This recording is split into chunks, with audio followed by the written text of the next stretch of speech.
did 30 in a crate because we thought that was about right.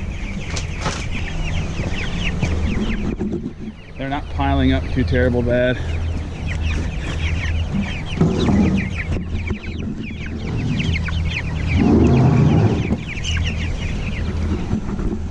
We don't want them stepping on each other.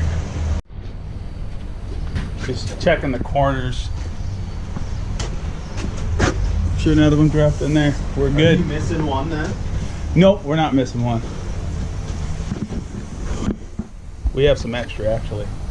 They sent us, well, I can't remember if I ordered too many for Chelsea. So I thought she had 35, but apparently she just wanted 30. So we had 12 extra. We got 342. Huh? A 309. Oh. The 310. All loaded up. Hey, bud. Hey, bud. All right. All right. Man, that feels good. All the chicks are in. This is 309 or 310. Give or take one. All right, give us a break. We're not mathematicians here. They're in. We dipped probably 10 or 12 beaks of each tractor into their waters. We changed up their watering in the brooder. So this time we did just the big gallon or 5 gallon and 7 gallon waterers instead of these drinkers in there, just for time's sake. We didn't have time to clean them and set them back up, and we were really crunched for time, so we just went and got the big bulk waterers that we had to fill up and clean each day. It wasn't too bad. These guys can't go without water, especially when it's this hot. So got their feeders out here. The feeders are the same ones that were in the brooder. I wanted to give them something familiar. We made new feeders last night, but they're made out of wood. They're bigger, they're taller, they're different. I don't want them to have to acclimate to all the new things. So we're leaving their feeders the same, at least for the first couple weeks, whatever it takes for them to settle in, you know. But doing the biochar, I'll be doing a video on that. I'll link Mark Baker's video and some other biochar videos that I've seen. It reduces the levels of coccidia in the chicken system, and in our area coccidia comes naturally in the soil. But more on that later. I gotta get going, gotta get to work. So we'll get these guys some feed, get the tops on, seal them up nice and tight, keep the predators out, and we'll be good to go.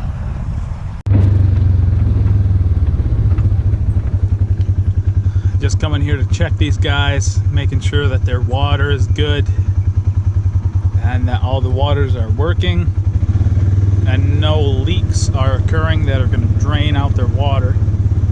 It's currently about 85 degrees. I think it's a high of like 90 or so today. We want to make sure these guys do not run out of water, because if they can't get water, especially during the hottest part of the day, it's no bueno, no bueno.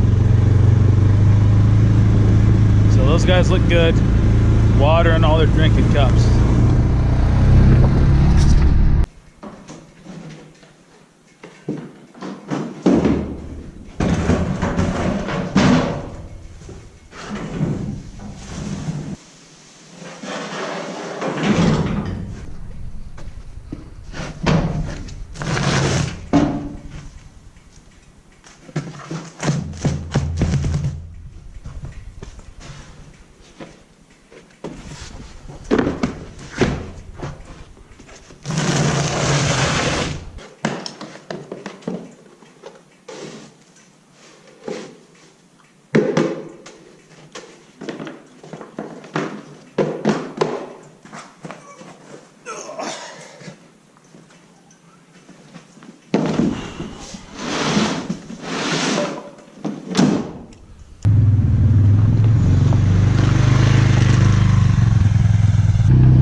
2 hours.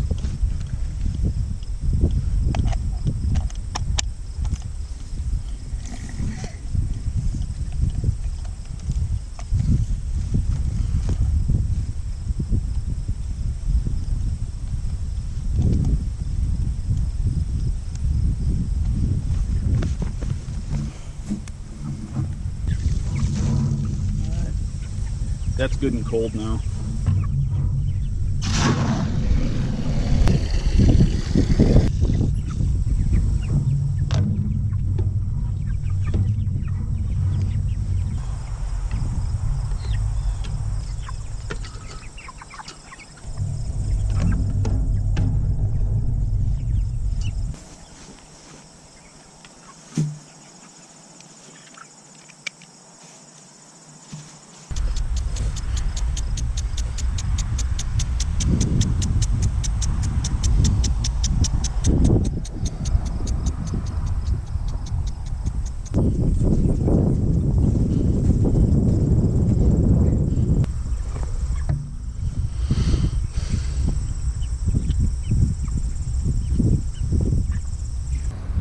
That's gorgeous, isn't it?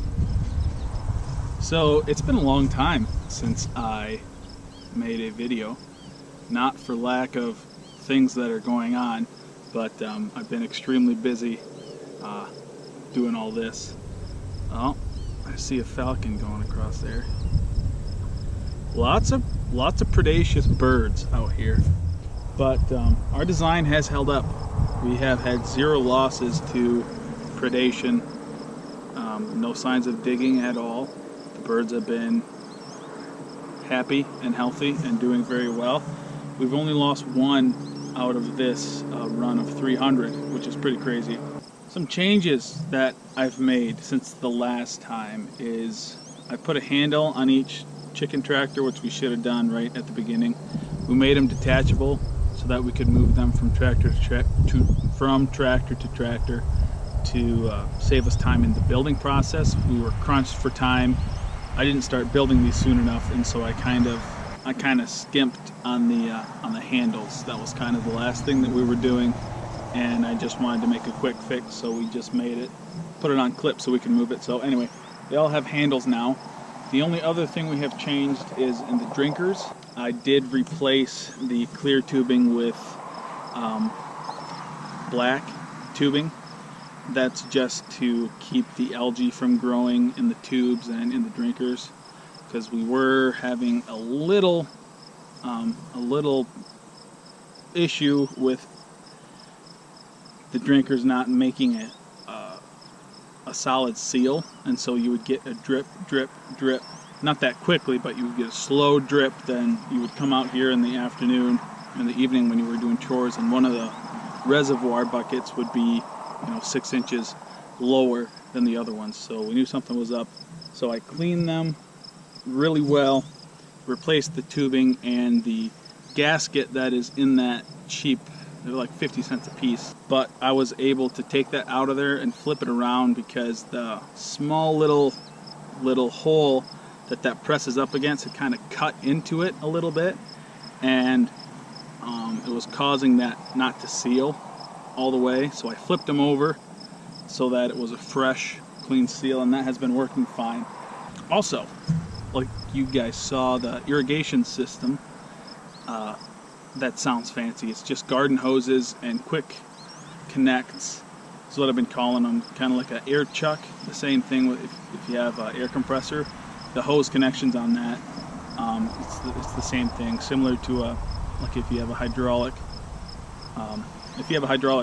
tractor or something. It's the same type of connection. Super quick, super easy. And then we just have a sprinkler that I put behind them in the morning once I move them forward, and then ahead of them in the evening. Just because we have not had a lot of rain, and I want to make sure there's lots of clover here. Let's see. This is what they love, right? Lots of clover out here. White clover, some red clover, and lots of these. Lots of these. These are wild carrots. These are the flowers on them. They're actually edible, believe it or not.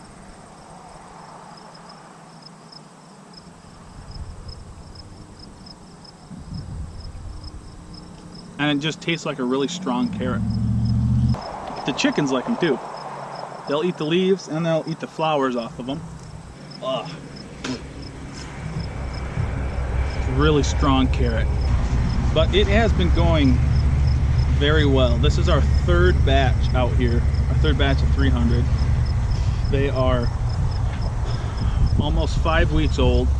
They will be processed mid September. And we're doing all the processing ourselves. I'm going to make sure I film that this time. I meant to the past couple times, but that carrot tastes really, and it just kind of tastes like a weed now.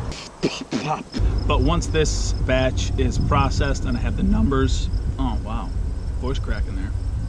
Once I have all the numbers, I can take all the information I have and pass that on to you guys. When I was looking into doing this and doing my research, there were a lot of videos on YouTube about different parts of it, but I'd like to make a video that's all encompassing of what you need to know, the basics obviously, but in a consumable video format. I'd like to make a video of what you should know from beginning to end, of when you get the chick from the post office, how to order, all that stuff, the logistics of keeping feed, how should you buy it in bulk, should you get it in bags, all that stuff, the health of the birds, any medication we use, which is none, believe it or not. We haven't used any medicine on these guys because they haven't needed it. They haven't been sick. We do use the Biochar, like I showed you, for coccidia. I made Biochar myself for the first 2 batches. I bought this Biochar actually off of Amazon. It's like, I want to say it was 3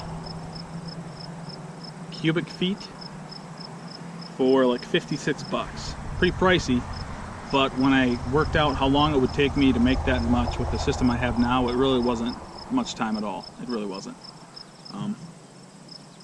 By the way, I still haven't had a haircut since December. Everyone keeps yelling at me to get a haircut. I should get one. Especially when it's hot like it is now. I kind of wish I did have one. It was a high of 87 today. These chicken tractors have performed extremely well in the hot weather. We had birds out here when it was 95 degrees. They were 5 weeks old. So they were younger, right? So they were smaller. But what I did is I came out here maybe once or twice in the heat of the day, always making sure they had water. But I would spray water on top of those chicken tractors. When we were building them, we didn't do this on purpose, but there's a support beam that runs down the middle of these. If you saw the build video on these, I'll put that at the end of this one. It's got a beam going down the center. It sagged about ½ an inch. So the whole roof is kind of sagged in, maybe ½ an inch, and it holds water, maybe that much, if it's level.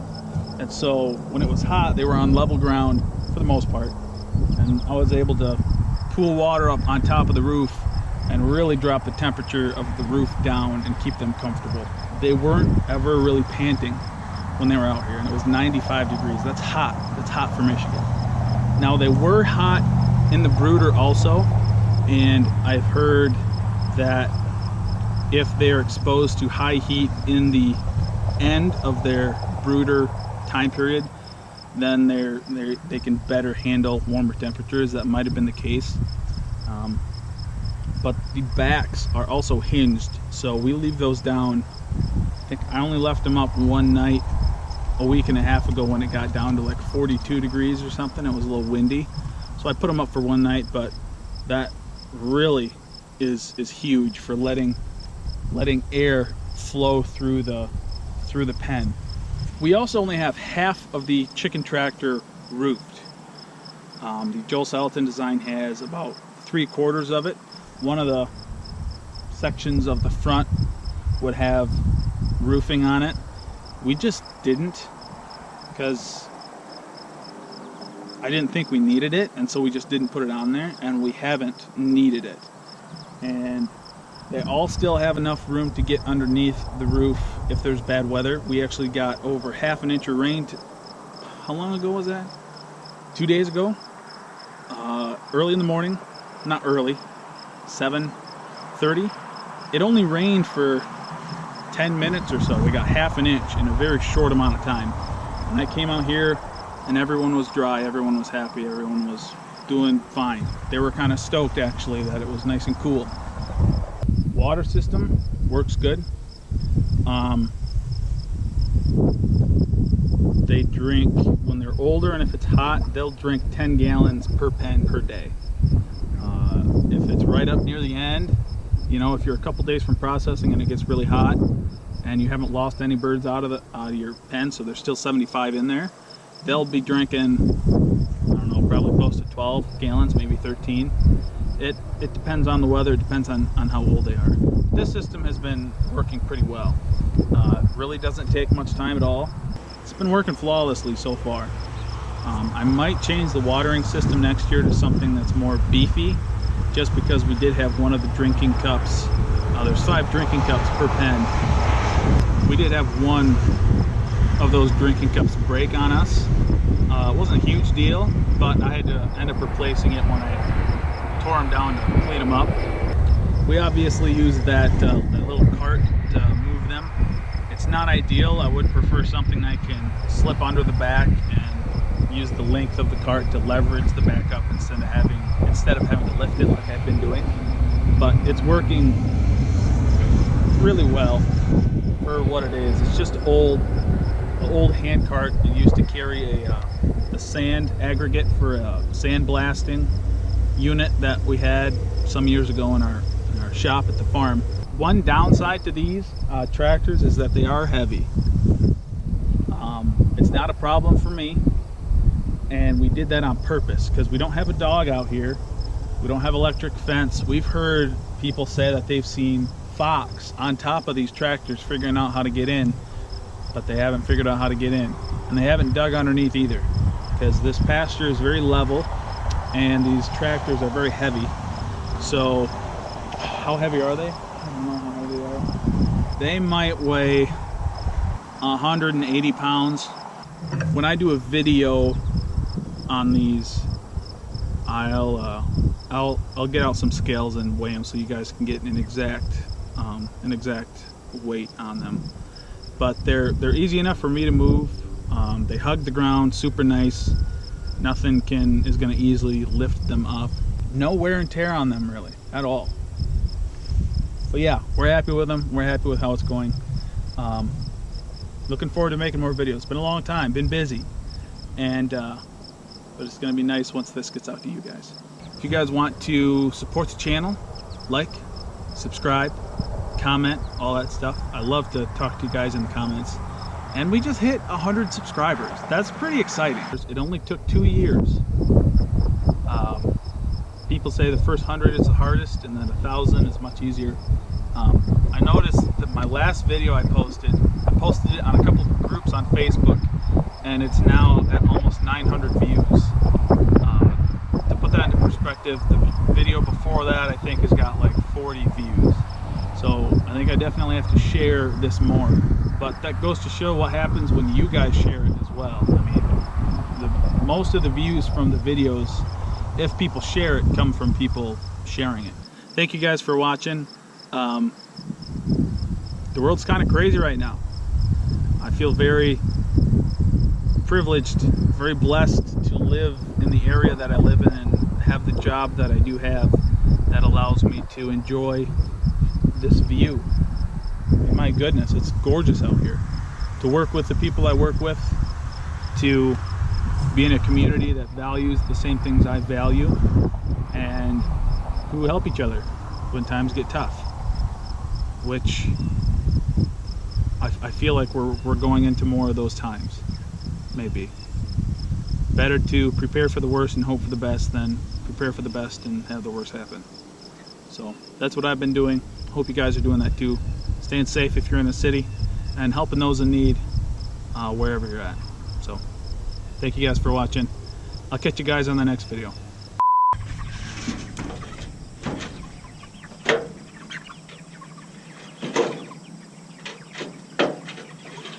This is embarrassing. We're gonna start over.